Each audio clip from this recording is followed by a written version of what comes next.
the timeliness. Let me click, got it. There we go. Pursuant to the City of Roanoke emergency ordinance adopted, etc., this meeting will be held virtually today under the current state of emergency until further notice. It's not safe to have a meeting in one place. All the materials are available on the website to the public. It can be made available to the public at any time by posting it on the website. Okay, Christina, could you call the roll? Yes. Mariel Fowler. Here. David Gibbons. Dan Brew. Here. Megan Cronice. Here. Will Crawford. I think I see Will there. Okay. I'll pass on Will. Let's see, is Chris Chittum here? I am here. Great. I'm Mark here. Ja- Sorry, my audio was messing up. I will. Thank you. Mark Jamison. Here. Ben Tripp. Here. Anita McMillan. Here. Cody Sexton. Dorian Allen. Here. Liz Belcher. Here. Nathan Sanford. Here. Dan Sonnenklar. Here. Michael Gray. Here. And our non-voting member, Kevin Jones. Okay, we have a quorum. Thank you, Christina. That takes us to item 2, approval of the consent agenda items. Do I have a motion? So moved. We have a motion. Do we have a second? Second. Motion and a second. Christina, do we need to call the roll? Yes, Mariel Fowler.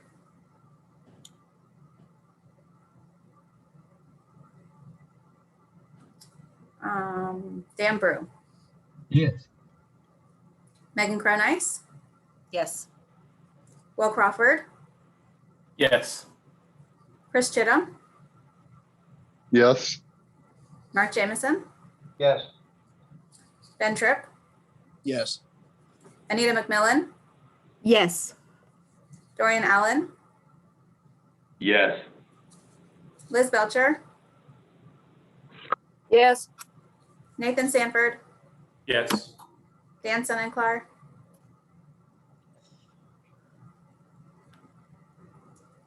Yes. Can you hear me? Yes. Yes, thanks, Dan. Michael Gray. Yes. And I'll try Mariel Fowler again. I'm so sorry. Yes. Okay, thank you. All right, that passes. Thank you. All right, we'll move to item 3, the chairman's remarks. I really don't have any remarks. I do sort of have a question, and Christina, I suppose this is mostly for you, but has there been any discussion either at the regional commission staff or with the TPO or the regional commission itself about returning to in-person meetings? There have been discussions. We're trying to figure that out. Certainly when the state of emergency ends, it seems that our ability to have virtual meetings like this will end as well. I guess that's anticipated to be at the end of this month. So it's conceivable that if we have a July meeting, that would be held in person. Okay, Christina, for what it's, go ahead, Mark. for what it's worth, City Council and the City of Roanoke will be back live and in person with their July 6th meeting. Okay, thank you, Mark. And since we are following the City of Roanoke's emergency ordinance, then it seems we would follow suit. Okay, thanks. I was just kind of curious about it. We move on to item 4 then, continued development of the Roanoke Valley Transportation Plan Draft Priority Needs Assessment. Christina, do you want to say something, or shall I hand it directly over to Mr. Jackson? Yeah, so David Jackson has been with us for several meetings now, presenting on the development of the Roanoke Valley Transportation Plan, and he has a presentation for you today that he has brought up. Thank you, Christina. Good afternoon, everyone. Good to be speaking with you again today, and hopefully looking forward to seeing you in person here in the near future. So today I wanted to catch you all up on what's going on with the Roanoke Valley Transportation Plan. Last month in May, when we spoke to you, we caught you up on the goals for the plan, as well as the final outcomes of the future factors assessment. We also presented to you a quick briefing on where we are going in terms of looking at priority needs for the plan. And we've been working over the last month to test that process. And today we're going to present you with some initial findings and hope to be able to share with you later in the month full results of that process for your review and then discussion over the rest of the summer. So what I'll be doing today is giving you some highlights of the process so far and what we've learned. So as a reminder, and this was in the agenda packet Christina forwarded last week as well, we had set up a 5-step process to establish priority needs. Again, the reason we've decided in this plan to go about this priority needs process is because we realized, as part of the over 500 needs collected as part of the survey process back in the fall and the consolidated needs assessment developed in the winter and spring, that we needed to find a process to be able to hone in on the most critical needs across the region as part of the long-range planning process. So where we are today is, and as we talked about in May, we found a method to work to group those over 500 consolidated needs to roughly 75 needs, unique needs that represent all of those 500 plus consolidated needs. So no needs have been removed through this process. And we've done that based on different views of travel markets, needs type, and modes. What we've also done, and what we'll be talking about today, is comparing needs with existing and future land use, congestion, safety, demographics based on data and recent plans. This enables us to look at each of these 75 needs roughly and begin to assign some level of importance to them based on data that we have at hand in recent planning efforts. And where we will then be going later this month is actually assessing that overlap, that comparison, and looking for a path towards actually scoring those needs based on some factors we'll talk about today, sharing those results with you for your own review, and then beginning to reach decisions on how we actually prioritize those needs at the end of this process later in the summer. So what we've done first, and we talked a little bit about this last time, but I'll remind you what we did and then talk about where it's gone since, is we went about this process of grouping needs. We realized early in this step that trying to create some approach to prioritize over 500 individual locations or corridors, segments of the highway system would be very challenging. So by going about this grouping process, where we are taking each of these needs on the left and finding ways to group them based on location, corridors, modes, need type on the right, has led us to this easier to consume and work with set of needs that still represents the complete comprehensiveness in that consolidated needs assessment. This has led us to the map that I have on the screen now, which is roughly, like I said, those 500 plus individual needs to roughly 75 groups. The groups of needs are either along corridors. So we've divided key corridors into appropriate segments, or into individual points or groups of points on the map, which represent individual locations representing a group of individually located needs in an area, in a community, in a neighborhood that share a similar mode or similar need type. So our process to do this was based on really two kind of fundamental aspects. Does the need exist? Do multiple needs exist within a common corridor or area? And we've given you some examples on the right. So is it, say, for example, the same roadway? Is it, say, for example, a similar or general area? Or is it representing access to a single or multiple locations adjacent to each other.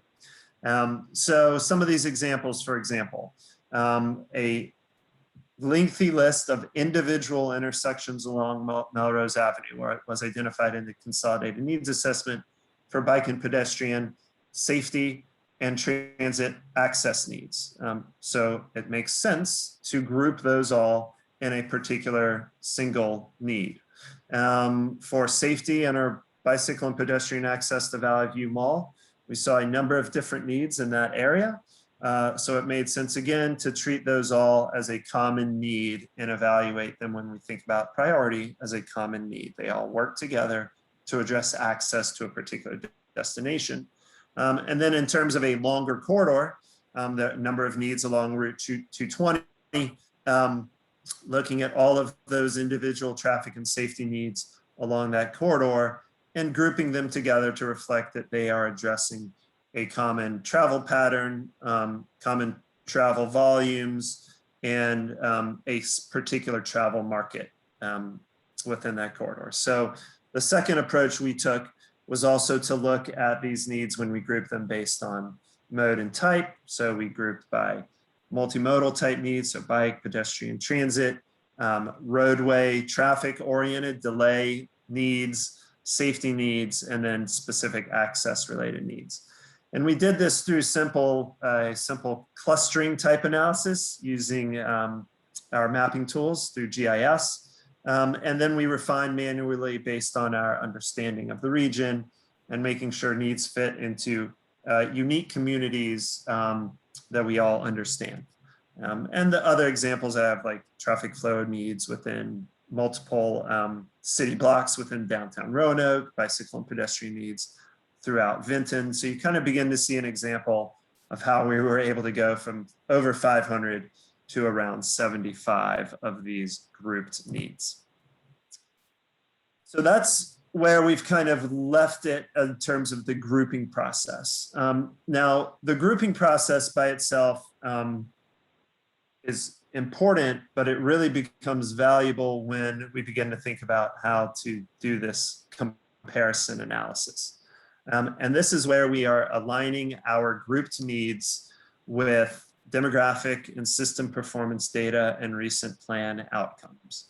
The advantage of doing it this way is that it enables this entire approach of looking at these group needs along with all of this data, both performance oriented, demographic oriented, plan outcome oriented, as we're able to map all of this and present the data ultimately to you in a transparent manner so you can see how this information is informing how we may prioritize needs. And we're also viewing this simply as a tool to inform priority need decisions. We recognize that this type of a decision cannot be made simply using data or recent plans. There are conversations, discussions, and other factors beyond data that need to be contemplated when you do this. So that's point 2 on this slide, which is apply other considerations, including how do the needs align with the regional goals. Certainly considering the role of geographic equity or jurisdictional equity when we're thinking about prioritizing needs. And then also at the end of this, thinking about how the priority needs for the region are unique and how they compare to the recent process we've seen unfold through VTrans midterm needs. And I think we're acknowledging there that the results do not need to be the same. Actually, it's quite likely that they won't be the same. This is a different process than VTrans, but I think it will be an interesting point of comparison as we move through this process. So now what I'll do is just highlight a little bit about the criteria that we've been using and then turn it over to my colleague to walk through a couple examples quickly. So we've focused our review so far on 7 pieces of information. And some of these are very simple, almost binary, yes or no type questions. Others are a little bit more complicated. So we have, is the need within a identified multimodal center or district? We have two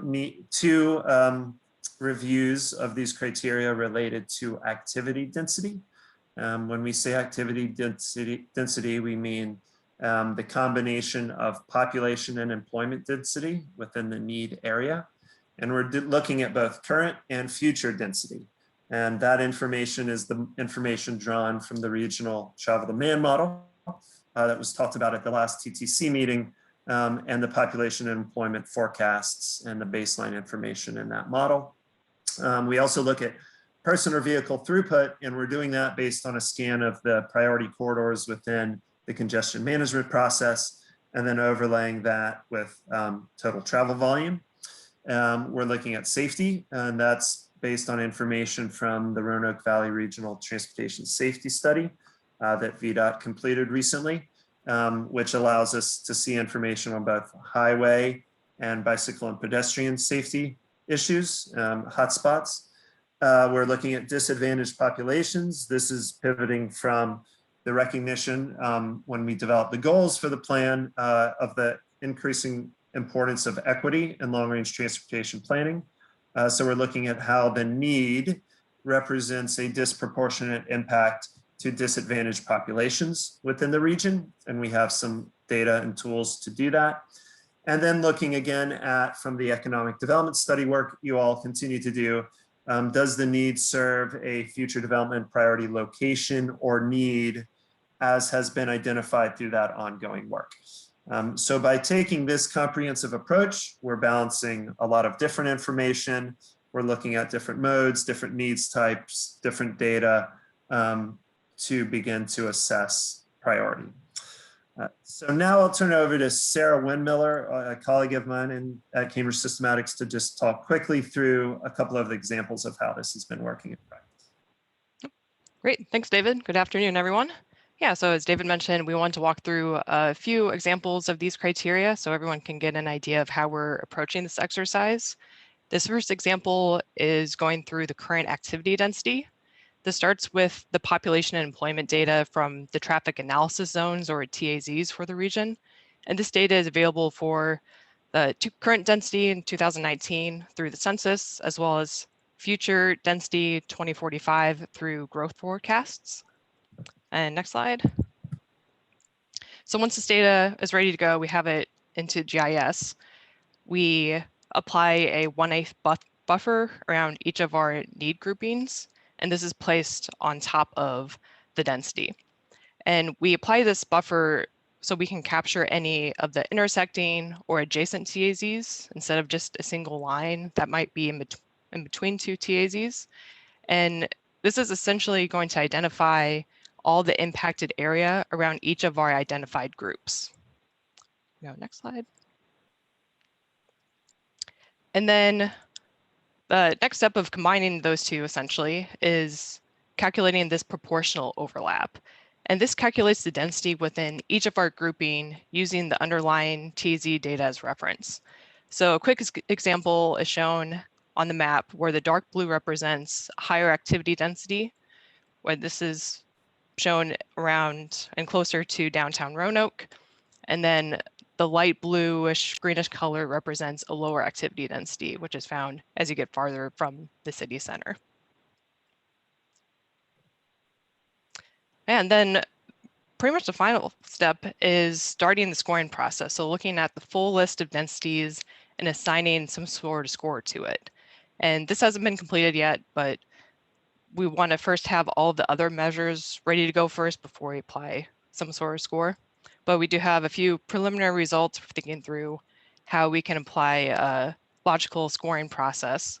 And some of our results show that 10 out of our 75 groups have a very high density, and 18 are considered to have a high growth density between now and 2045. And then another criteria process that we're starting is this congestion or vehicle throughput. And here we've identified, or we're going to identify which groups overlap with 3 different corridors: the priority corridor, the corridors of concern, and the congestion network, which are shown on the map. And right now we're assigning points based off of if it overlaps with one or more of these networks. So we're planning on assigning a lower score if it overlaps with the congestion network, a middle amount of points if it's within a corridor of concern, and then a higher amount of points if it's within a priority corridor. We're also planning on incorporating the corridor volume or throughputs. And there's a few ways we could approach this. We're testing out which one makes the most sense. But right now, preliminary, we're seeing that approximately 18 groups overlap with the congestion network, 14 overlap with the corridors of concern, and 5 overlap with the priority corridors. Cool. Thank you, Sarah. So I think what's really important to remember about all of this, and as we push this towards being able to share all the details with you all in the near future, is that this is intended to be a tool to help us have conversations about setting priority needs.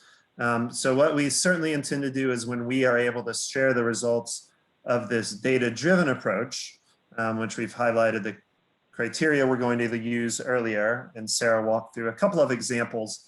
We'll use that as something to inform decisions on setting priorities. We also have to acknowledge, like any planning process, that we need to account for realities within the process that data cannot fully address. And by doing this, we hope it will foster, of course, a collaborative decision-making framework that will be informed by the data, the tools that we've just talked about. So some examples of those other things that we're going to consider that we are not explicitly data-driven would be, for example, how does the particular need and addressing the need in the future relate to plan goals? Is there some level of regional significance we can apply to a particular need? And this is beginning to characterize the difference between how do we look at a need on I-81 versus a collection of bicycle or pedestrian safety needs within a community. All of these things have been identified within the same consolidated needs framework, but is there a way we think about those needs differently when we think about priorities? And then, of course, I mentioned earlier, looking at jurisdictional equity within the region when we're thinking about the setting of priorities for these needs. And then one other step of the process I wanted to add at the end here is that recall that the reason we're prioritizing needs is to set us up for the next phase of that plan development, which is identifying solutions, which eventually will lead us to recommended solutions and a fiscally constrained plan. So in part, once we have this needs prioritization process complete, we can then go back and look at, okay, what projects exist in the pipeline that have already been programmed or recently studied that may be addressing some of these needs, and then make decisions on, and looking at this plan through 2045, how do we look at other areas where projects may not already exist in the pipeline? And what are the resources needed to further study those areas and address needs more comprehensively in the future? So that sums up our presentation today. Thanks for your time, and I'll pause there to see if there's any questions or comments from the committee. Thank you, Mr. Jackson. Are there any questions or comments? Ben, this is Liz. Yeah, go ahead. My question would be to ask them, this seems to me very driven by the existing road network.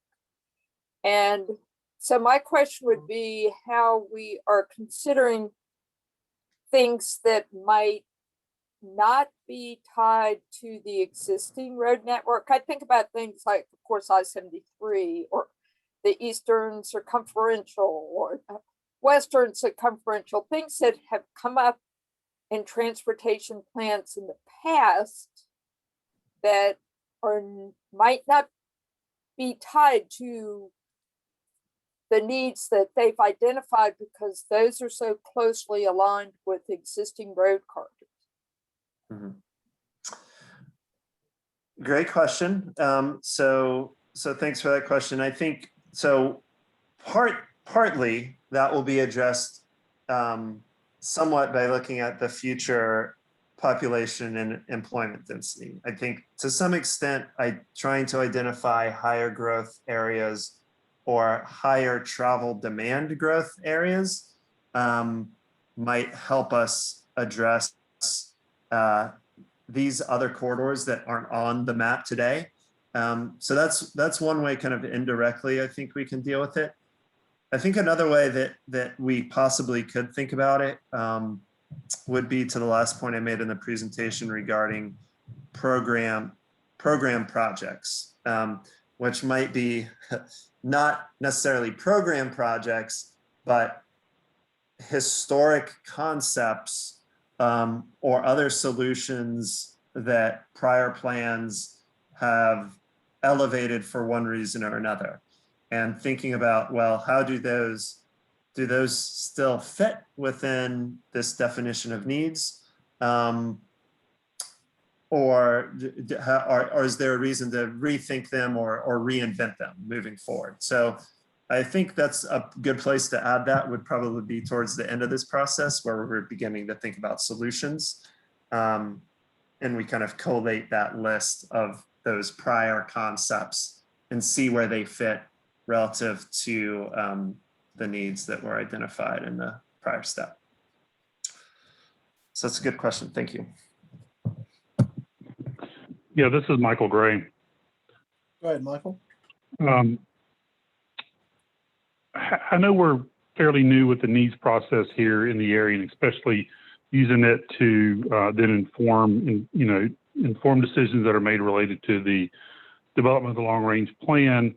Having been involved in the state's needs process and development needs, over the last several years, we've noticed there's some challenges that, or things that were overlooked as part of that process that really kind of need to be somehow amended into it. Has there been any thought given to, as we go through this, if we realize that there's something that we missed in terms of the needs process, has there been any thought given to how we would either amend or figure out a way to address that without having to wait for, say, the next, update of this 5 years from now or whatever it's going to be? Because that's kind of what we're running into with a few things related to the VTrans process statewide. Right. So I'll take a quick crack at that. And Christina, you may have an opinion as well, but I would say that when I was speaking earlier, I was trying to use the term that we're viewing this more as a tool for helping the process of prioritizing needs move along. So my preference would be, and this is where it departs a little bit from VTrans, whereas that VTrans needs assessment is identifying kind of these priorities that will go into a pipeline for future planning and inclusion in smart scale and other efforts. We view this more as a process to inform longer range planning. So I think we have more flexibility in evolving it over time and acknowledging that needs will change and priorities will change also. So I think we want to make sure that when we communicate it and make decisions on it as a group, that we're not we remain open to it being a process and a tool rather than a final answer on how we're making priority decisions. Thanks, David. I will just add on to that in response to Michael's question. We have our long range plan amendment process. And of course we update this document every 5 years. And so if there was something that needed to be changed in the years in between, we certainly have that. We've done that several times in the past. And then in terms of these needs related to Liz's question, remember that the needs in the map that you're seeing is different than what the solutions in the projects map would be. And so to mention another road, whether it's I-73 or some other new terrain road, Those would all come in the solutions and projects development, as David is mentioning, under programmed projects. And that would be how you might address a need. So it might be an issue that people are encountering right now as they travel, but the solution is somewhere else.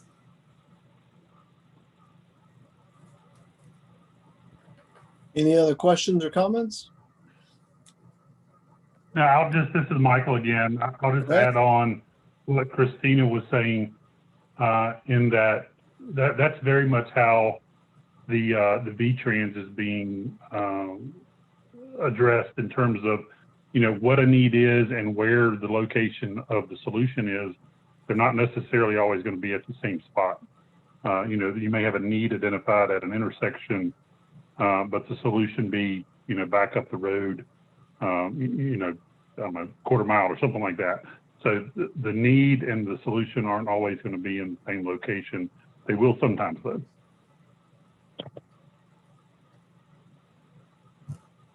Thank you. Anybody else? All right. Well, thank you, Mr. Jackson. When will we see you guys next? I think if you meet in July, you may see us then. All right. Sounds good. Well, thank you again. Thank you. We'll move on then to item number 5, recommendation on the fiscal 21-24 TIP. Mr. Hill? Yes, thank you, Mr. Chair, and members of the committee. Let me put my screen up here for a second. We are talking about an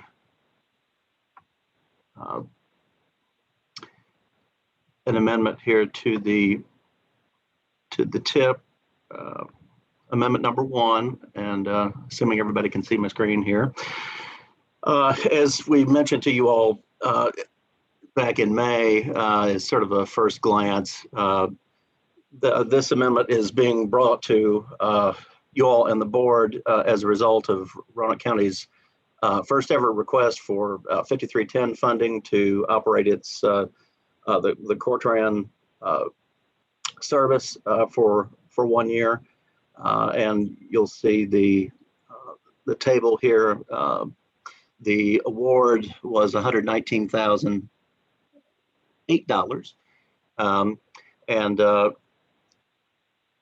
at the TPO's May 27th meeting, they released this draft amendment for public comment. So that 14-day public comment will conclude just prior to the June 24th meeting.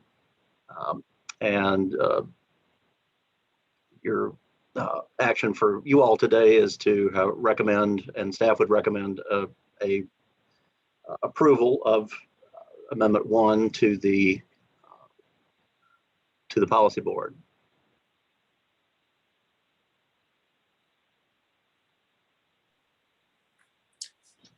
All right. Is that all, Brian, you wanted to say about it? Are you ready for discussion or questions? Yeah, just this is one of those short, sweet, and to the point sort of amendments, as because it's a new project and being added to the. It has to be added through an amendment and not an administrative adjustment. Thank you.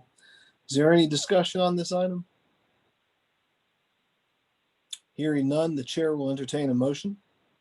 Mr. Chair, this is Megan Cronice. Ms. Cronice? I would be happy to make a motion to recommend action on the FY 2021 and 2024 TIP Amendment number 1 to the RVTPO Policy Board. All right, we have a motion. Do we have a second? I'll second it. We have a motion and a second. Christina's money, well, it's not really money, I guess. But anyway, you don't want to call the roll, right? Yes, please. Okay, go ahead. Mariel Fowler, Yes. Dan Brew, Yes. Megan Cronice, Yes. Will Crawford, Yes. Chris Chittum, Yes. Mark Jamison, Yes. Ben Tripp, Yes. Anita McMillan, Yes. Cody Sexton, Yes. Dorian Allen, Yes. Liz Belcher, yes, Nathan Sanford,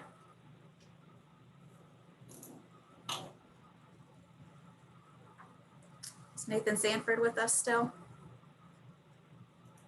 Dan and Clark, Yes. Michael Gray. Yes. Motion passes. Okay, thank you. We'll move on to item 6, recommendation on 5 or 10 projects for the regional study on transportation project prioritization for economic development and growth, the artist formerly known as the TED study. Eddie? Yes, I'll share my screen here. I can figure out Thank which one. Got too many things open here. As you know, at the last TTC meeting, we presented a list of projects that were supposed to identify, address the needs and suggested solutions for the transportation projects that impact economic development. TTC chose to not directly address some of those projects, such as direct flights, additional flights from the airport, wayfinding signage, some things like that they felt, or that you all felt, could be better addressed through other organizations. Those aren't really surface transportation issues or funded through surface transportation funding. So those have sort of been moved to the bottom of this list. After talking, I guess, internally with staff here at the office and some external conversations with locality staff, we've sent out a list or another spreadsheet of projects in your agenda package with, I guess, 6 projects listed as having needs and recommendations and sort of the full gambit of a project description, a title, a funding amount that was needed. Some projects that were previously on the list have been removed because they were either underway or they have already received funding. A couple of these have been, I guess the wording has been adjusted for ones that have studies underway, just to indicate that we would wait and see what the results of those studies are. Today we're asking TTC to make a recommendation of 5 to 10 projects. I don't know if you want to prioritize those or not. That would probably be helpful to the TPO. I would think they may, of course, change that priority ranking that you send them, but it may be good for them to start with it. I'd like to go over the list today. I think we've covered most of these before. I think the one project that was still sort of up in the air after the last meeting, we talked, Roanoke County staff, Will and Megan had both talked about the I-81 widening from mile marker 132 to 137.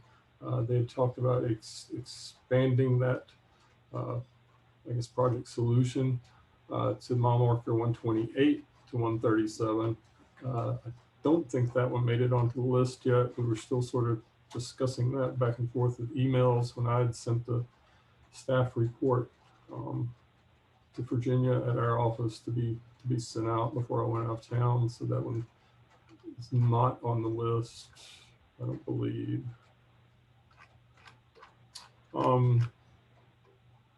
So I guess for now, maybe discussion of any additional projects. Are these 6 here?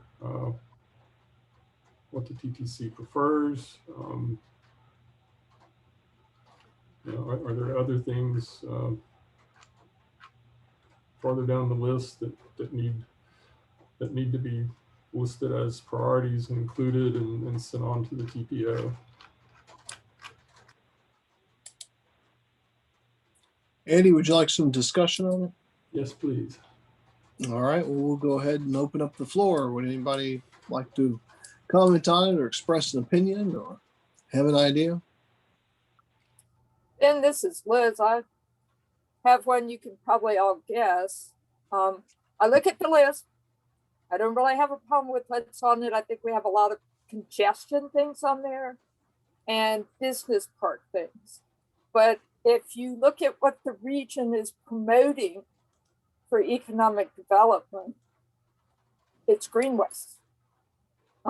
So if you look at all the stuff that VBR puts out, it's always quality of life in the greenways and trails. And I hate to say it, as much money as we've thrown at Roanoke River Greenway, it's not fully funded all the way from Green Hill to Explore Park. And so I would encourage us, since we have 6 and we can get up to 10, that we add a line for greenways to be on there to help us continue to include them in funding options in the future. Well, I think I certainly agree with you, Liz. I mean, there's a lot of quality of life stuff that the Valley has invested in recent years. That's certainly one of them that's, kind of helped carry our brand. Anybody else? Mr. Chairman, this is Megan. Go ahead, Megan. I completely agree with Liz and agree that Roanoke River Greenway should be included. I think that we had an item in the last TED study, item 9 or 10, that talked about multimodal improvements in greenways and things like that. That might be good to carry over to this next iteration. I also wanted to bring up a comment about item 4 on page 23 and 5, which relate to the 581 Peters Creek Road interchange. Those are collaborative projects with the city of Roanoke, and Peters Creek is actually the city's road. So if the city of Roanoke could be added to jurisdiction under item 4 and the one below that, that relates to Woodhaven, as long as Mark and Chris agree, I think that would be a good clarification. No concerns from me. Thanks. I also wanted to talk about the projects that are listed specifically in row 2, the project description for the county to improve Route 460 to urban 6 lane with bicycle and ped accommodations from Roanoke City to Botetourt County. I think that is a project that's been on our list for a very long time, and I believe was anticipated to continue the city's 6 laning all the way to the county line, which I don't think is happening. So that is kind of outdated, and I think that the study that was recently conducted by VDOT and the projects that we submitted were trying to achieve the same goal without blowing the road out to 6 lanes. So I don't know how much weight these projects are going to have and how it's going to be organized in the TED study, but I'm not sure that necessarily needs to be included anymore. And if it is, then it probably needs to be doubled or tripled in cost. So Eddie, how is it going to be shown? Is that going to be a specific project that's identified that we are moving towards? Because we're not.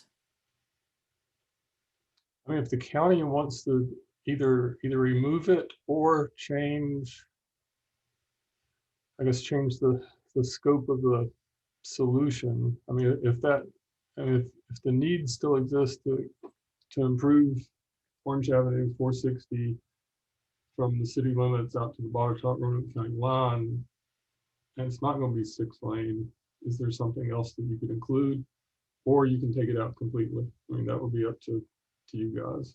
Well, maybe implementing the STAR study, the recommendations included in the STAR study, instead of including this specific project. Michael and Mark, do you have thoughts on that? Yeah, this is Michael. Go ahead, Mark. I was just going to say that for projects for consideration for the TED study, I think it would probably be nice if we tried to not interject the realities, if you will.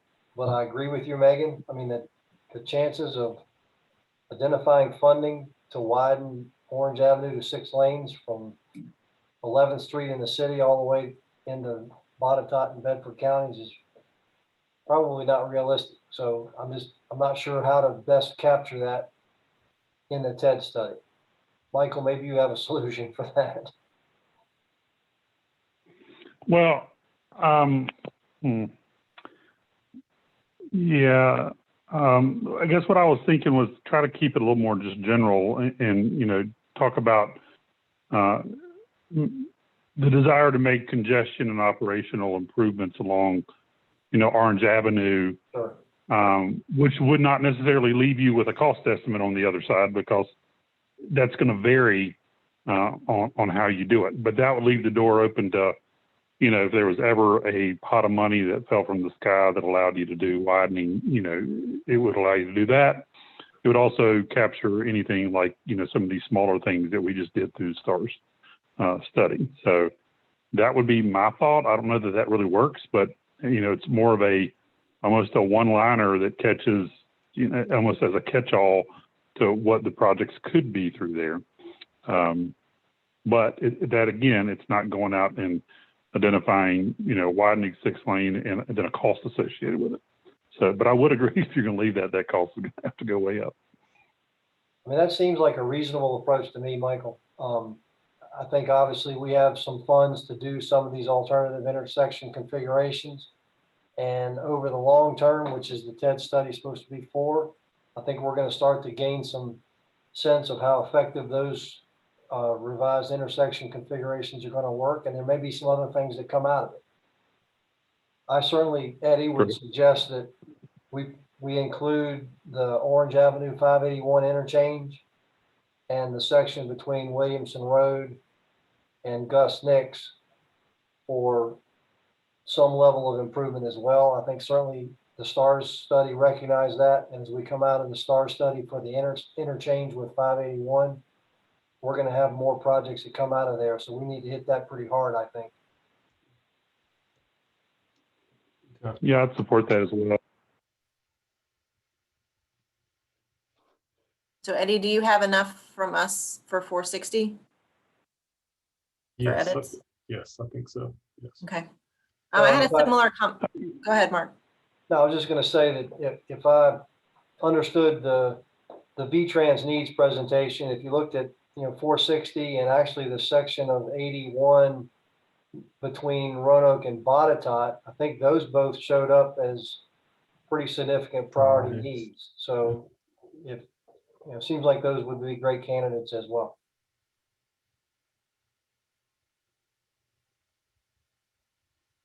Okay. For some reason I was thinking Gus Nix was on here again.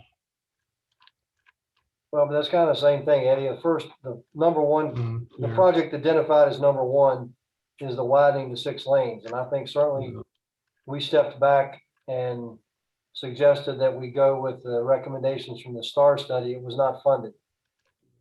I think the STAR study is listed. It is here. I mean, I think both of those two, I mean, you know, the King Street and Blue Hills, we have that funded through Smart Scale.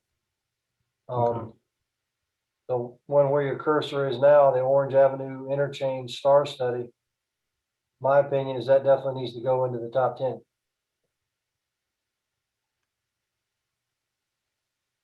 It's the and it's the recommendations from the STAR study, right, Mark? I mean, if the study's underway. The study's done. Okay. Well, the interchange study is not done. Oh, sorry. It is done east of Williamson Road. But I think to Michael's point, we need to include something, even if it is broadly worded. But our priority needs to continue to be on that 460 corridor. Yeah, that's what I was trying to get at. Okay. I just don't think it necessarily is going to be a 6-lane widening for those sections that aren't 6 lanes currently. It's going to have to be something short of that. I could pipe in just for a minute here. I think definitely the broad descriptions can be included as part of solutions. And I think part of our understanding was that the committee wanted to have And then the board definitely wanted to have guidance for the upcoming rounds of grants in the next year as to where the region's priorities were for projects specifically related to economic development. So we can definitely go back and look at the 460 STAR study and see what projects have not been funded that are identified there and include those here. But it's helpful if we can identify, this list is intended to be projects. And even though we can talk about the broader solutions to address the need identified here. I mean, my sense certainly is that the STAR study for the interchange is going to result in an interchange reconfiguration in some way, shape, or form. So as far as I'm concerned, you can enter a project for an interchange reconfiguration. Mark, when do you anticipate that 581 Orange Avenue STAR study to be complete? Help me out with that, Michael. Well, I mean, I'd hope we would be able to get it completed by the end of the year. I mean, we're just getting it started right now. We've collected traffic. They're developing some of the model stuff. So, yeah, I'd hope we would get it done by the end of the year. I mean, obviously, the goal is to have that done for next summer's smart scale application. Yeah, really, the goal would be to have it done for the pre-apps March. Yeah. Okay, thank you. Michael, the correct terminology for that, is it going to be interchange reconstruction or interchange reconfiguration? Does that matter? My preference would be reconfiguration. Okay. Michael? Yeah, I'd be fine with that. Yeah, I'm good with that as well. But you know, there could be some other recommended improvements that come out of that as well. So I'd still try to keep it so it could capture not only any type of interchange reconfiguration, but if there was other improvements, say, you know, they're at Gainsborough over to Williamson, and then I think we're looking a little bit down Williamson as well, just to kind of look at that whole little area to see how it works. No, I agree 100%. That I think the recommendation that comes out of there is going to have an effect on 460 from Gainsborough to Williamson. Okay, so I-581 Orange Avenue interchange reconfiguration and associated improvements, something like that. From Gainsborough to Williamson. Okay. And realistically, I think the expectation is that we're going to have a short-term improvement that would be considered that reconfiguration, and you probably are going to have a long-term that might be a reconstruction. Okay.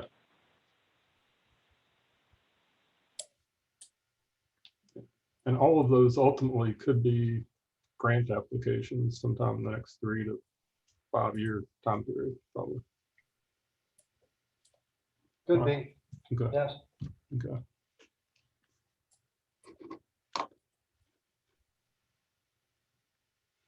Andy, could we talk just a minute about the Greenway? I feel like there was an item that used to be on there.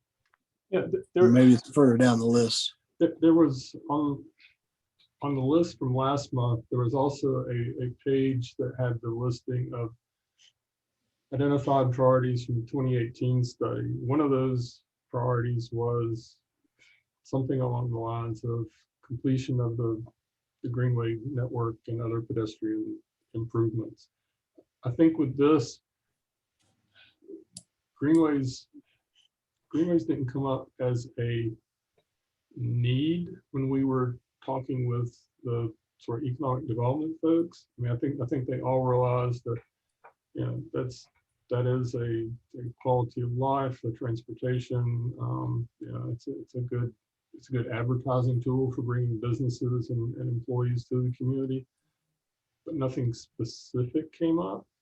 I think to Liz's point about completing the Roanoke River Greenway, I think if there are specific segments of the Greenway system that need to be completed that are within the time frame of the TED study, maybe those could be listed. I don't know if at least our intent with the TED study so far, it hasn't been to just include sort of the overall need of completing the Greenway network.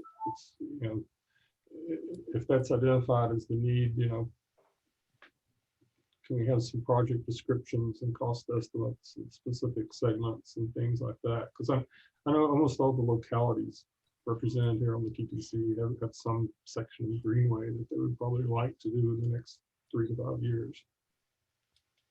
So I guess basically, if you all want to add some Greenway items, you can. Is what I'm trying to get to. But it needs to be specific, is what I'm hearing. I think so. I mean, if we're going to present it, I guess I'm looking ahead to presenting this to the TPO and having them say, okay, that's great. You want greenways? What greenways? What's the priority? You know, how? You know, is the greenway more important than an intersection or signalization project? You know, how would we guide the TPO in prioritizing something that general? Liz, do you have any suggestions for specific segments? Well, I think we know which segments are not funded. I mean, we know Mill Lane to Riverside, it's not funded. We know Apperson to Cook Drive, it's not funded. We know the Underhill section, we put money to the PE and to start the construction, but we don't really have all the construction money. And then in Roanoke County, from the water treatment, from the Water Authority's property to Niagara, it's no longer funded because they moved that money to the West End to cover the cost there. So we know those are the pieces that aren't funded. Other pieces are moving on to construction right now. But so we've got 2 pieces in Salem and a piece in the city and a piece in the county. Eddie, I can send you our whole piece on East Roanoke River Greenway. Okay. So, I mean, we can get those cost things to you. I'm not sitting on top of them right this minute with them in front of my hand, but yeah, we can get those to you. And, you know, I would just kind of hate for that to fall through the cracks, because sure enough, there's going to be a grant request in the next 3 years that covers one of those pieces. And if it's not in this, it's just one more thing, one more little hurdle down the road. Yeah, and this is going to come back and be, you know, this is one of those things that's a project and a solution, and there wasn't, like I said, most of the economic development people sort of commented on the greenways, and you know, it's great having them, but none of them really said we need this one or that one. So, and truthfully, Eddie, I mean, they don't know it's not completely funded. That's true. Yeah, I mean, most people only know the sections that they go on every weekend, so they're not familiar with the entire network. And as far as putting greenways and trails in an economic development plan, I'm sure some of you have heard, you know, the Jackson River Scenic Trail in Allegheny County just got funding from the U.S. Economic Development Administration to build, you know, 1.5 miles of trail, and they got a little over $1 million for that. So you can make a case for, you know, greenways being economic development related. We'll just have to, whatever we get for this is going to be a solution, and I guess we'll work backwards to identify the need or the justification for including in the priority list. I mean, I would think East Roanoke River would be a good candidate. You know, I mean, I don't know what anybody else thinks. Why not the Roanoke River Greenway as a whole? Yeah, I would Well, put we need a specific project though, right? Right, and I will send the scope and estimate for the gap that we have. Okay, that's fine with me. Yeah, I mean, if there's if you can say completion of Roanoke River Greenway and there's a cost, you know, a total cost for that, and we'll just add them together. That would seem reasonable. Megan and Ben, the 3 of us should put our heads together to be sure we got get those numbers down. And I'll check with Luke on the Underhill. Okay. Sounds good to me. Anybody else on this item?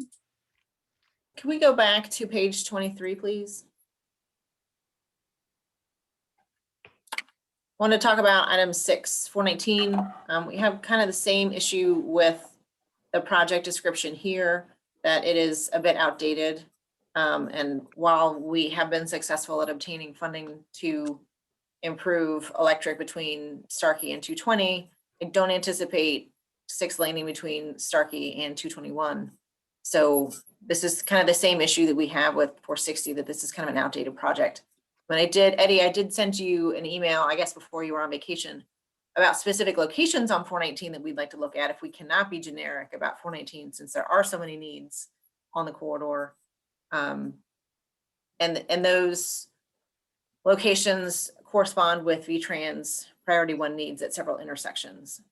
Although we would probably want to improve not only those intersections, but the space between the intersections as well when the time comes.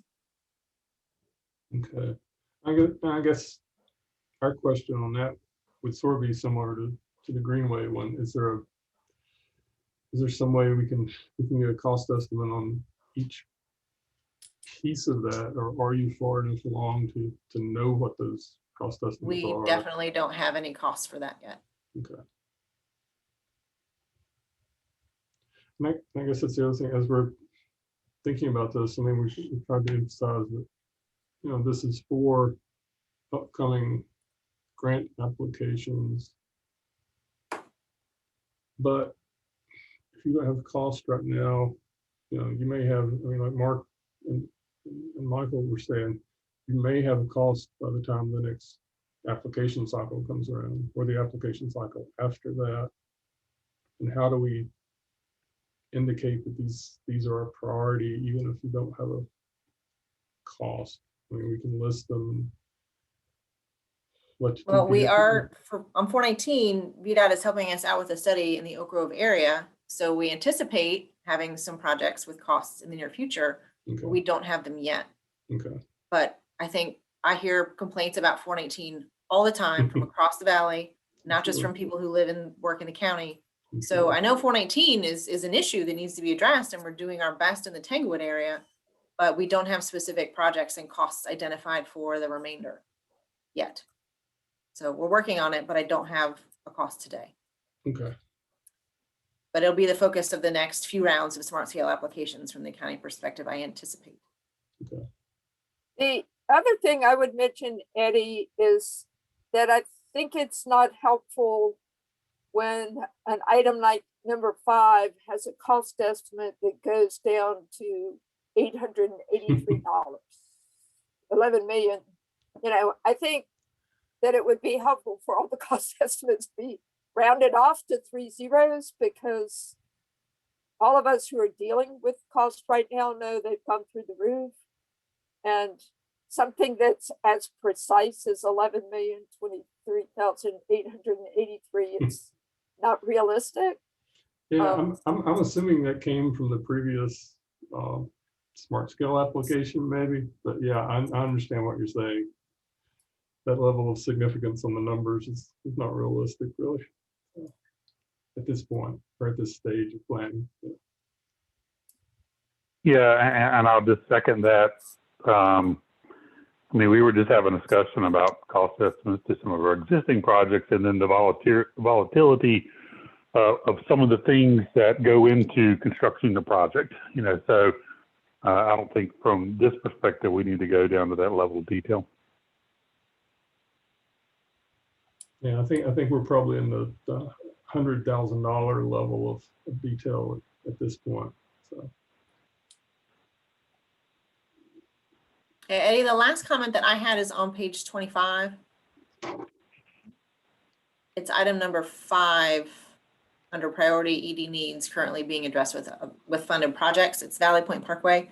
Yeah. So we do have the Valley Point Parkway realignment project that does, and we have details for that could be included on the rest of this row.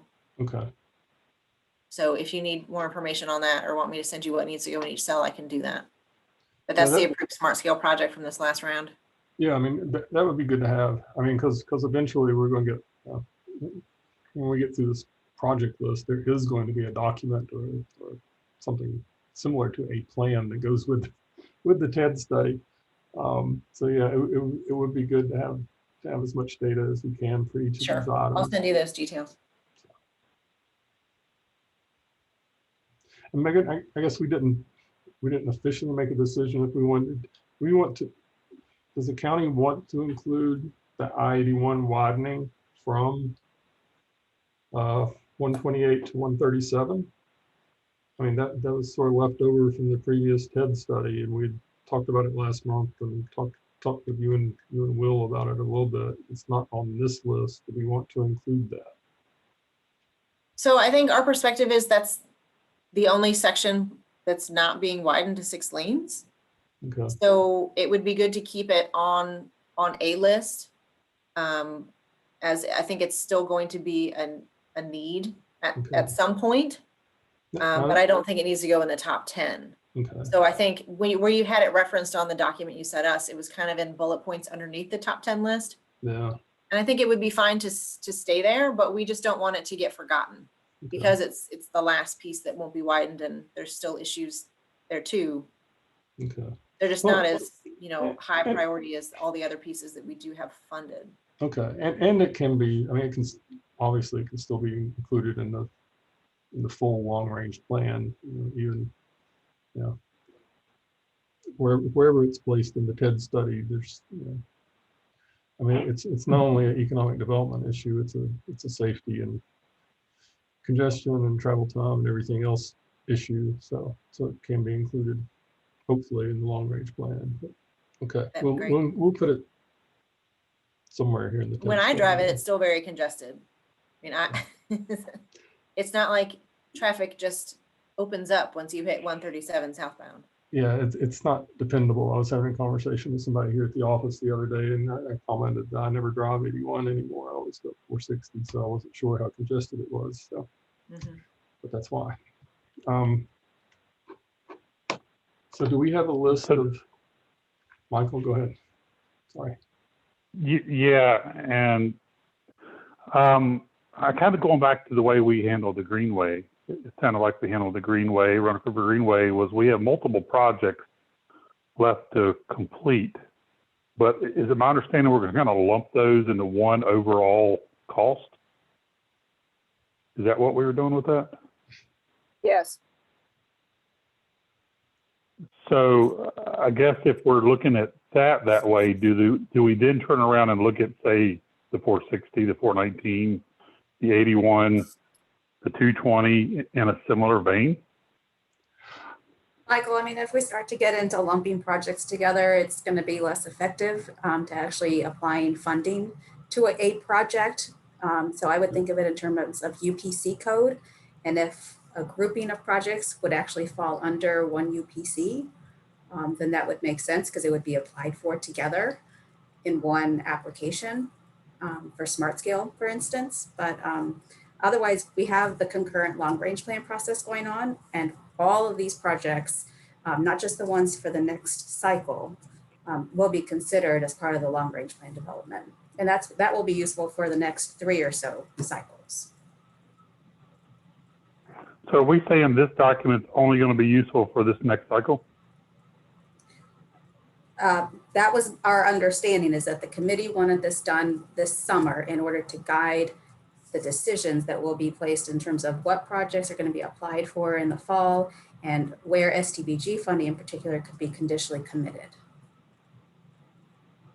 Gotcha. That's a little bit of challenge because I mean, let's just take the 460 STAR study that we've already done and the one we're getting ready to do. You could have 10 projects out of that.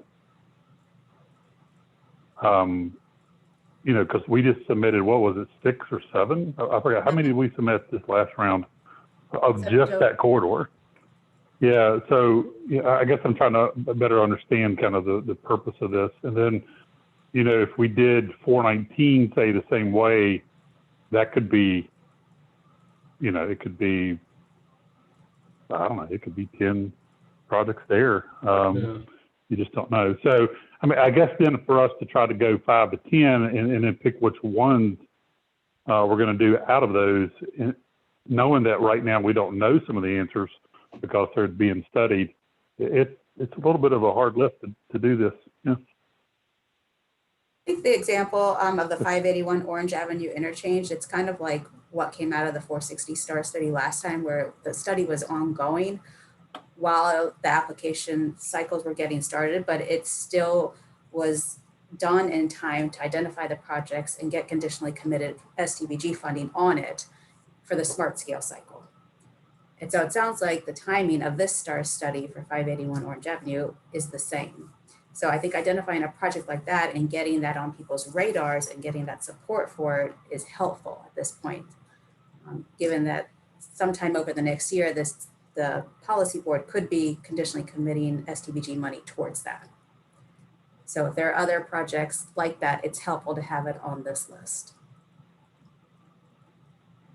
Christina, would it be reasonable for us, like, we talked about some groups of projects, that if we had a group to say the group is a priority, but not necessarily to differentiate amongst, 4 or 5 projects or something that make that up, what those were, or like which one of those was preferred, or create an order or something like that. Like you could take the Greenway projects, for instance. You could say Roanoke River Greenway is a priority. And here are, 3 sections of it, all of which would help meet that priority. And then, whoever it is that's submitting projects, or the TPO or local governments or whoever could kind of say, okay, this one looks like it might be a good candidate, so we'll go for that. I mean, would that be a way to kind of still have a broad enough goal, but give you a list that's specific about it that could then be worked up or picked out for an application? So Ben, I feel like what you're describing is exactly what David Jackson was just describing in terms of those grouped priority needs. It's similar, yeah. Yeah. But here we're much farther down the line in terms of needing to identify the project. Where is it coming from, going to, what's it doing, how much roughly planning level estimate is it going to cost? Okay. Mr. Chairman. Yes, go ahead. This is Cody. How are you? Great, you? I see doing well. It's raining. I seem to remember, and Christina, you can keep me honest on this. I seem to remember in the original TED study, we had the list of 10 projects, but then we actually did have those 4 or 5 priority groups, such as interconnectivity between Roanoke and the New River Valley, connectivity between Roanoke and Lynchburg. It essentially was connecting Roanoke to the 4 points, north, south, east, and west, and then connecting Roanoke with itself internally. Cody, what you're describing are the needs, which were very generic, that were from the 2018 study. And we've gone through a much more robust exercise this time through the economic development stakeholders and local economic developer folks at the localities to better define what the economic development needs are. And that's what you see on the left side of Eddie's spreadsheet. Okay. Yeah, this is Michael again. And I want to go back to that whole issue of like the STAR study that we're doing down at the interchange with 581. We, through the OIP pipeline process, we are potentially going to do 4 more significant studies within the Valley by next March. And one of those is on 419. One's out around exit 150 and 220. One's in the city of Roanoke, and then one could potentially be up in the city of Salem. So I don't know how we're going to capture those, if we want to capture those in here, because we're not going to know the details coming out of that and probably until probably right at March, because it's a tight timeline to get those done. But that's kind of where I was going with, is there a way to do something more general? And then, Ben, what you mentioned was having kind of a, I think what you're saying was like have a Roanoke River Greenway, then have bullet points under it about the actual project. If I may be mistaken on that. You could do the same thing with 419, 220. And, if the board is going to use this as a means of potentially supporting a project this coming round, there may be, with those other studies we're doing, there may be a lot that's left off. So I was just trying to figure out a way to capture that or make a major amendment come March or February or whatever. I have no idea. So the But yeah, there's just activities going on is what I'm trying to say. So if I'll just remind everyone that the STBG procedures were amended earlier this year by the board. And so while the TED study specifically was previously referenced in the STBG procedures, it no longer is specifically referenced. It just references a priority list. And I would argue that that priority list is the long-range plans list of constrained and vision projects, which has been amended regularly over time and is a much more fluid document than this one. I think that the value of this one is to have gotten the input from the economic development community and then for the transportation community to then respond to them about how the issues that they identified are being addressed. And so that can be done generally in terms of the solutions that are being pursued, but then more specifically, which ones are being sought for funding and investment. And that's our hope, is to go back to the economic development community and share what's come out of this process.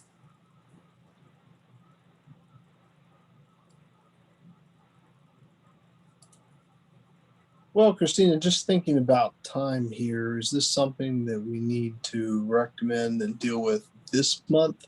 Or is it something that we can continue to work on and pick up and have a little more discussion at next time? Or Eddie, I'm sorry, it might be Eddie. Even though I like the way the discussion is going, I worry that the TPO is getting impatient for their list of priorities. So at least for them, it might be good for us to sort of move forward at this point.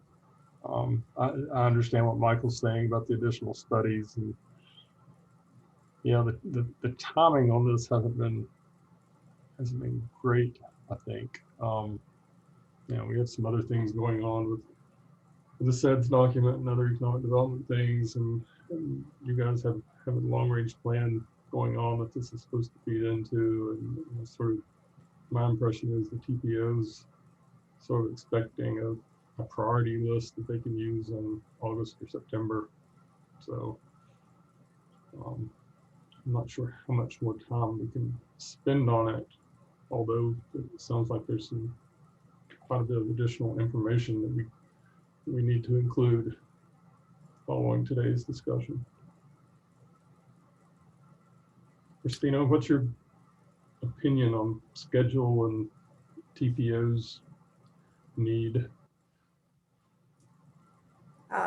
It was my understanding that the TPO was wanting to see this soon, and so our intent was to give it to them this summer. I mean, the STBG applications are due in September, so if this is going to be of value to guiding STBG, as I think many people are hoping that it will be a guide, then it needs to be completed this summer. Yeah, based off of that, with everything going on I'd almost think you just have to focus on your existing known projects. And then maybe somehow identify that there's other things going on that we'll have more information on later. But if you're really wanting a list of projects, you're going to have to deal with the ones you already have in this time frame. But you also have to understand, if you do that, then this document's going to be somewhat short-lived, because if those things get applied for and get funded, then that document's out of date, pretty quick. Anyway, that's just some thoughts that I had. That means it's been successful very quickly. One way to look at it.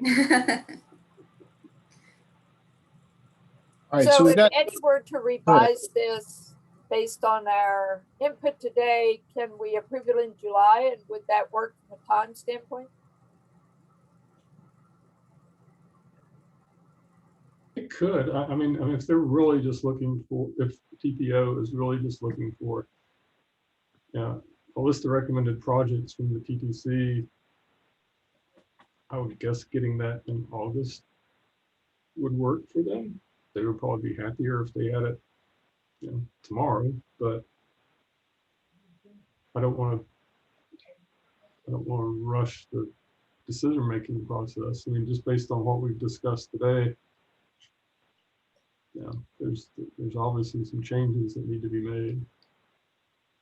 And going to Michael's point about the upcoming studies and other things that are going on, we can include some text in that in the study. I don't know how we capture that until those are completed. You know, I don't know if this is something you want to do every year or not. No. So. Thank you. I'll second that. Just kidding. So. Well, but I mean, so like we've got this list here, right? I mean, is there any objection to taking this list, making the changes that we've talked about, which are mostly, I think, Megan, the stuff you said, we're talking about adding Roanoke River Greenway, and Michael, I don't know if there's a way to leave, you know, a loose string there for those projects, but is there any objection to taking this list, making those changes, and sort of approving it now so it can keep moving, and then the relevant people can just get with Eddie outside of the meeting? I mean, or do you guys really want to come back and talk about it again next time?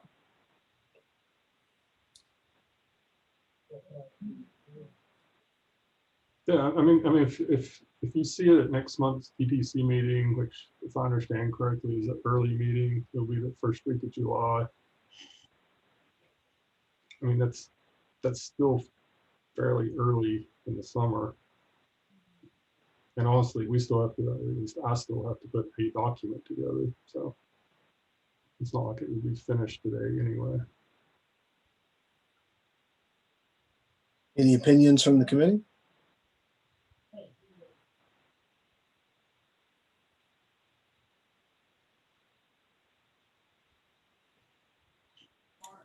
Ben, this is Megan. I can go either way. I mean, I'll get Eddie my feedback in the next few days. And, you know, but if we want to see it again, that's fine too. Yeah, I mean, I guess I would be more comfortable if the TTC saw it again, just based on the number of changes that we've gotten this month and last month. Okay. Just to make sure we're not leaving anything out. Does that work for everybody? So what's going to happen is if you have a change, Megan, Liz, Michael, and you want to get something, you know, in or changed about it, talk with Eddie before the next meeting.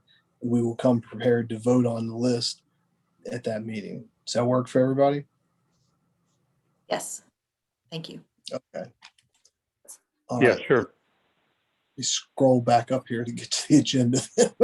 All right, we'll go on then. If there's no further discussion on that item, we will go on to item 7, recommendation on allocation of fiscal 22 highway infrastructure program. I believe that's Brian. Yes, thank you, and apologies for the title being so long. Sorry. At the May 27th TPO meeting, the board deferred action on this item, and so they requested that you all review and provide the recommendation. So we're going to do that very thing here today. As a little bit of a background, in this year, the Department of Transportation's Appropriations Act and the CRRSAA, the Coronavirus Response and Relief Supplemental Appropriations Act, provided a new set of a new stream of funding known as the HIP, or Highway Infrastructure Program. And although this has been around since about 2018, with the CRRSAA, there's quite a bit of funding that makes up what we're going to talk about here in a minute, and I'll show you my screen in a second. But there is regular HIP, if you will, and there is the HIP greater than 200,000 funds. So that's, of course, as a result of us being a TMA. So we being staff were notified in May that that the TPO would receive these new funds in total, $1,946,778. And let me go ahead and share a screen here so I don't give you too many words without. I'll show you this without saying too many words at once. All right.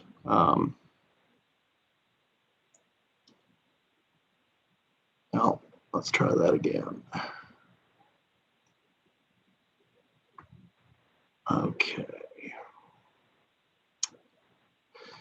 All right, so this table here shows the two funding programs that we're able to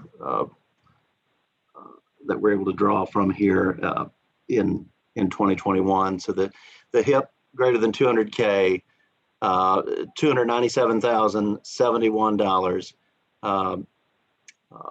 And then there's an 80-20 federal state match there that comprises that 297. The HIP CRRSAA greater than 200,000 is 1,649,707, and that's 100% funded from the federal government. The timeliness on these funds is something that really kind of made us move in a particular direction to look at STBG projects that were not either that were not completed or not completely funded, because the requirements for obligation, as you'll see in this last column, is that the obligations for both sets of funds must be made through no later than September 30, 2024, and then 2029 is the for the larger funding pot is the cutoff date that they must be fully expended. So that of course was part of the guidance that we received from VDOT in terms of, hey folks, let's look at existing projects versus perhaps new projects.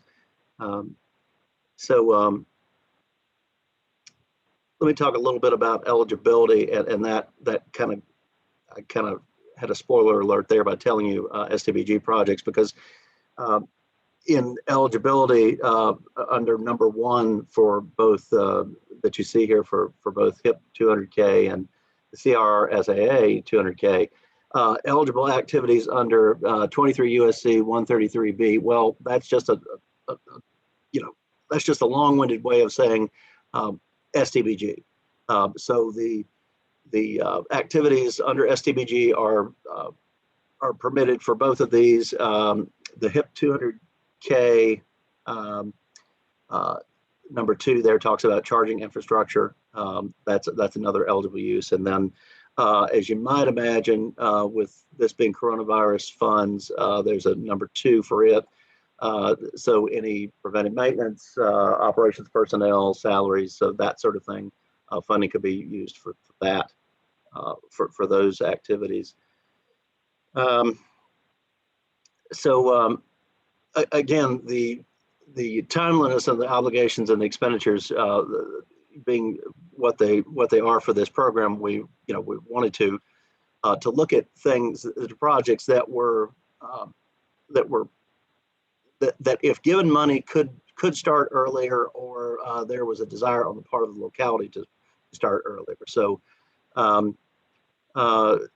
we came up with, and I'm going to run through our, obviously I'm giving you our rationale, and then I'm going to talk to you about our 2 options that we've come up with, and then I'm going to kind of back up a bit, and then we're going to chat a little bit based on some information we've received here in the last couple of days, and then I guess maybe just have a discussion. So again, our our thoughts about Valley Point Parkway, that realignment project. Obviously, it was funded through Smart Scale, but the county had expressed to us an interest to start not in FY24 preliminary engineering as their Smart Scale application indicated, but perhaps in 23. So given that information at the time, and we thought, all right, if we are, the STBG funding program did not accomplish that the county's desire because the funds were in a far out year. So swapping those out and freeing funds up through these options that I'm going to show you was the idea. So option one was essentially to fund the preliminary engineering and a portion of the right of way for this project essentially using all of the funds from both HIP buckets, if you will. And then, of course, by doing so, that would free up the $1,946,778 in currently committed STBG funding to be used and placed on other projects. And so that's what this option one funding recommendation table here shows, that be using both funds, and then the actions needed would be to adjust the financial plan for STBG as a result. Option two is involves several different projects, so it's a more of a regional approach and a regional option. So it's to fund the PE phase for Valley Point, a portion of Tinker Creek's cost overruns, which were not addressed in the latest programmatic adjustment for STBG, and then to address or to fund a joint Roanoke County Town of Vinton Washington Avenue corridor improvement study. And just a word or two on that. That was a work program request that we were unable to fund. So we figured, okay, why not try to help? One, get Valley Point, which is a county priority, get going faster. Throw some money at the cost overruns for Tinker, and then address a project that we were unable to address because of funds. So there are, and then I go into the specifics on the how that's broken out, and then of course you see here the specific tables. The Valley Point Parkway again would have to be adjusted through the financial plan. An administrative adjustment by staff would be made to in the TIP would be required to change the funds there for Tinker, and the new study would of course be a new project and therefore would require a TIP amendment. And it was our tentative hope that that this would be able to, this Washington Avenue, if this option was chosen, would be able to run sort of piggyback on the TIP amendment that I discussed with you all earlier, add this to it, and then but of course the board wanted you all to take a look, so this would be if such an option were explored, this would be a future TIP amendment. So so that's those are the two options. So let me I guess at this point I can I'll stop share on the screen here and then talk to you a little bit about our discussions in the last couple of days with Roanoke County, and of course I'll defer to Megan and to Mike Gray at VDOT when we sort of get into this, but one of the things we've learned is that it does not appear from VDOT standpoint that the Valley Point Parkway project can begin as early as is desired. So that causes a bit of an issue with proposing an option for Valley Point, at least at this point. Megan, I'll be happy for you to chime in, but Megan had suggested to both Christine and myself that we could perhaps look at swapping projects, swapping STBG funding or HIP funding for STBG for projects that are very close to their start. So in other words, take a look at those projects that are very close to PE, and then develop options from there. Thanks, Brian. And we really do appreciate the consideration for Valley Point and for the Washington Avenue corridor study. And I had suggested by email that, what if we took the HIP money and put it on existing SDBG projects that were very near to construction, so as to use that HIP money quickly, so we don't have to worry about the funding constraints with the timelines anymore, and then reallocate those SDBG funds in other places, or hang on to it in balance entry for the next round that we'll be talking about in 9 months with that SDBG 6-year funding plan. So that was one suggestion, because it does not appear that VDOT is able to move as quickly on Valley Point as in FY22. We know they've got a lot of new projects on their plate with a very successful smart scale round. So that was a thought. Sure. Thanks, Megan. And I think one of the other things, and Michael, I see you buzzing there, is we would also welcome, Mike, your input on what you think, what you all think that your take on what projects could fit the bill here. Right, and I don't know that I necessarily have a list of projects and numbers and everything like that right now, but what I was going to say is, with this new round of smart scale projects coming to us that just got approved, we're in discussions internally trying to figure out how to handle that from a workload standpoint, because many of those projects are actually advanced. They're not out years, they're actually coming up very quickly for us. And our staff that develops those plans and then delivers the project through construction, I can't say we were anticipating getting so many thrown at us that we're ready to start rolling on. So we're in internal discussions right now trying to figure out how we're going to handle that. So we're probably not in a position to, commit to doing this other one early yet. Now, as we go through that, and it may take all summer for us to get there, we may find out that we could advance that project, but by then we're probably not going to advance it so much because we're getting past one season into the next.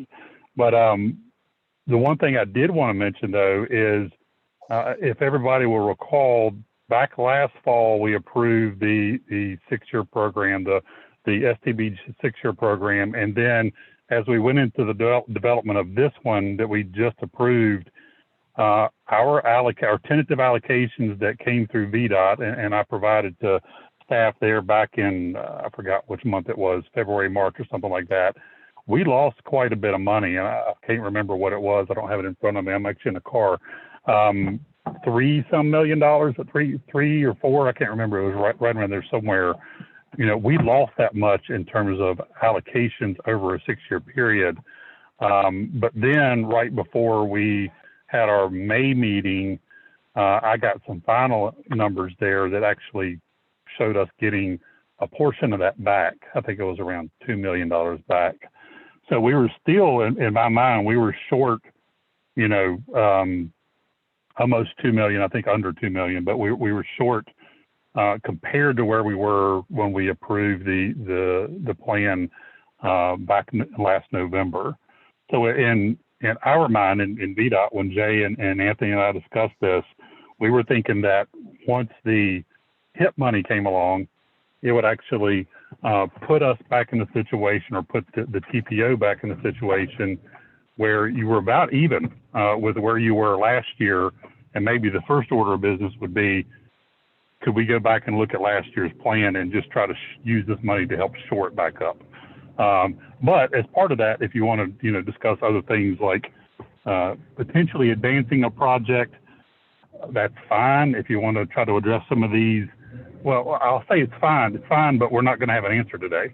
And we may not have an answer for several months if we can advance a project or not. The other is, as part of our discussion back in the last 4 or 5 months, there's been shortfalls with projects that people have asked for. So could any of this money be used to shore those projects up before we start either advancing anything or adding anything new in?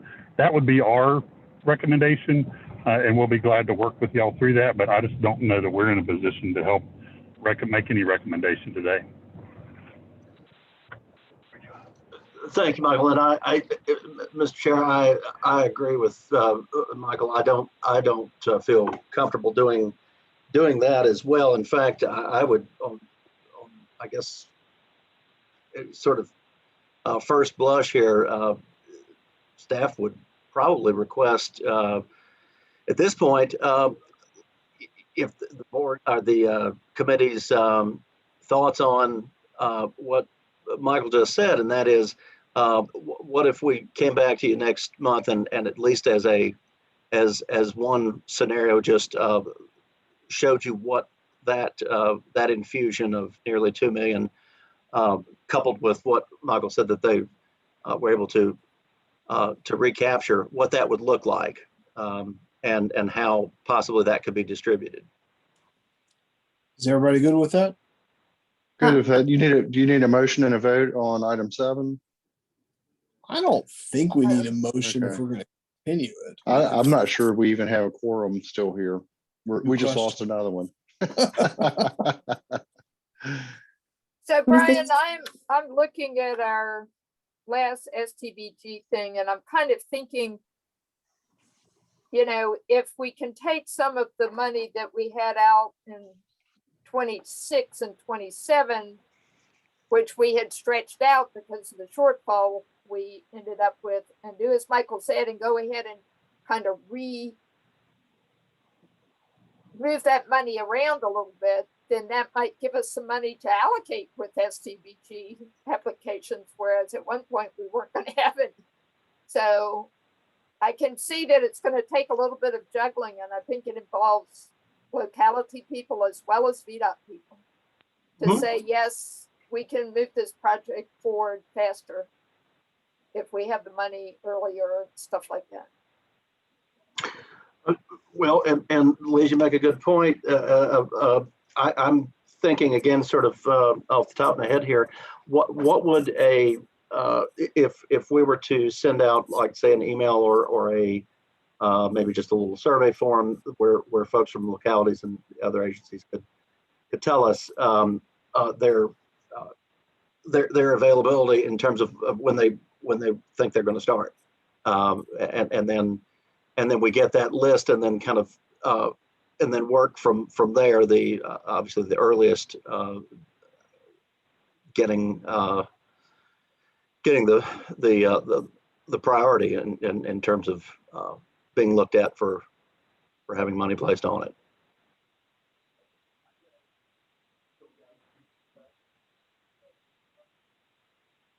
Seems reasonable. Yes, I agree to Michael's point and Liz. If we don't need to vote today, I'd rather do that exercise, because there are some projects that need to, was stretched out because of the unavailable fund. Mm-hmm. All right. Well, it sounds like we've got a consensus on that. Brian, can you work on those scenarios and bring it back to us next month? I sure will. All right. Thank you. Is there any other discussion on this item? Okay, we'll move on then to other business. Item 8, I have no other business. Christina, do you have other business? No, I don't. Thank you. Item 9, any comments by members and or citizens? Hearing none, we'll move to all of our favorite item 10, adjournment. I want to thank everybody for being here and for all the good discussion. I think we made some good progress. So thanks very much for your thoughts. I appreciate them. Everybody stay safe, and maybe we'll see each other in person next time. All right. Thank you. Have a great one. Thanks, Thank you. Thank Bye-bye. you.